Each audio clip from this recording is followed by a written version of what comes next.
together. The biggest elephant, the littlest fly. The gophers underground, the birds in the sky. That's how the world works. That is how the world works. Okay. And today, I'm excited to talk to you about Bo Burnham's Inside. Now, I know this is an older thing from like a year or two ago, and that you're probably thinking, why are you fucking talking about this and analyzing this now? I've had this damn song on my brain again for the past 5 days, and I'm hoping this will help get rid of it. But regardless, I thought that we would talk about specifically how the world works from Bo Burnham's special. That one, as well as everything, or wait, what was it called? Welcome to the Internet. So fucking those two songs have been absolutely just wrecking my brain. And so I figured I would kind of talk about my analysis of how the world works. Now, if you don't know, this is basically from a special from Bo Burnham during the pandemic, where he made a collection of songs that kind of portrayed how he felt throughout the thing, as well as talked about certain political aspects of things that he believed or looked into or got deeper into, etc. And on top of that, this song, I will admit, is one of the most political ones that he came out with from the fucking entire thing, although a lot of it is heavily political. So if you're not going to like the politics of it, then go watch something else. I don't know what to tell you, my guy. So today we're specifically talking about how the world works, where he takes a kind of like childish tune and almost like learning your ABCs type music, and then puts a really dark spin on it through a character called Socko. Now, there's some interesting like drawbacks, or not drawbacks, but callbacks to certain points in Bo Burnham's career that have to do with sock puppets. Apparently, one of his favorite like comedians was a sock puppet guy, like a German absurdist or something along those lines. I could be wrong on him being German, but it was something along those lines. And so that in of itself, I always found to be kind of interesting, how he took something he liked from his younger years and then flipped it into this kind of political and darker message.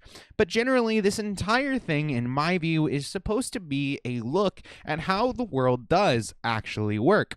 First, we see that Bo Burnham talks about in more childish like ways how the world works, about how, you know, there are ecosystems and how, you know, every fly, every elephant, you know, gives what they can and gets what they need. And generally speaking, that's what we're taught in like science class and all that shit when we're in elementary school.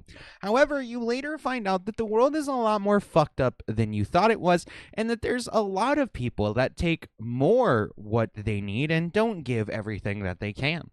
And that is kind of what this song touches on. Basically, he has a puppet named Socko that he places on his hand. Now, in my view, this is kind of supposed to represent how larger corporations and CEOs puppet the public in order to make them feel as if they have an opinion or that they're allowed to have a voice. But the second that Socko starts to give actual pushback, Bo gets mad, similar to how those CEOs or companies do.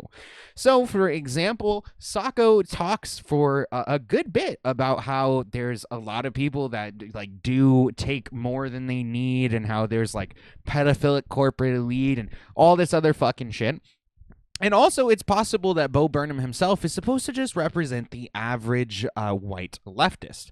And then usually what it seems here is that Bo Burnham, as he's talking to Socko, at first seems sympathetic. But he's sympathetic through his own like self-actualization, as Socko says, and only sympathetic through the through the lens of what makes him a better person rather than what makes the world better. When Socko gives some real pushback to this idea, then Bo threatens Socko's life to take him off of his hand, which again is very similar to what we see either large corporations or even like white leftists sometimes do, where once they get enough pushback or they feel as if they are being otherized or whatever the fuck, or they feel that they are not being listened to, whatever the fuck it is, then all of a sudden they are on the opposite sides of the people that they pretended to be on before. Now, I think that this is a smaller portion of the leftist white population than ever, but it definitely was particularly prominent, especially back during the civil rights era.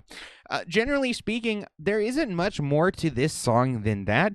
I think afterwards, what ends up happening is Socko basically is beaten into submission by Bo and has to literally say yes, sir, while looking at him in the most demeaning way possible. And Bo still ends up taking him off his hands, kind of showing that Socko was just a mere puppet for his exploitation, and he could just get rid of him whenever he wanted without feeling bad about it whatsoever. Similar, again, to how these larger corporations will do, or how certain, I would say even like leftist pundits and stuff like that, will use certain talking points until all of a sudden something hits them in the wrong way, or they feel they aren't being listened to, and then they flip on everything. They flip the script.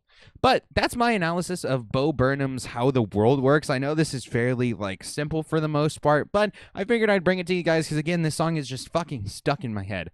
But what do you guys think? Do you guys like this? Do you not? Let me know in the comments down below if you agree or not with this opinion. Besides that, you can follow us on Twitter and Instagram. That'll pop during the outro. The rest of our links are down in the description. We have gaming sessions for gaming content, movie and smoking sessions for movie content, CrazyRocky for variety content, and the Try Podcast for our podcast channel. All right, guys, I'll see you all in the next one.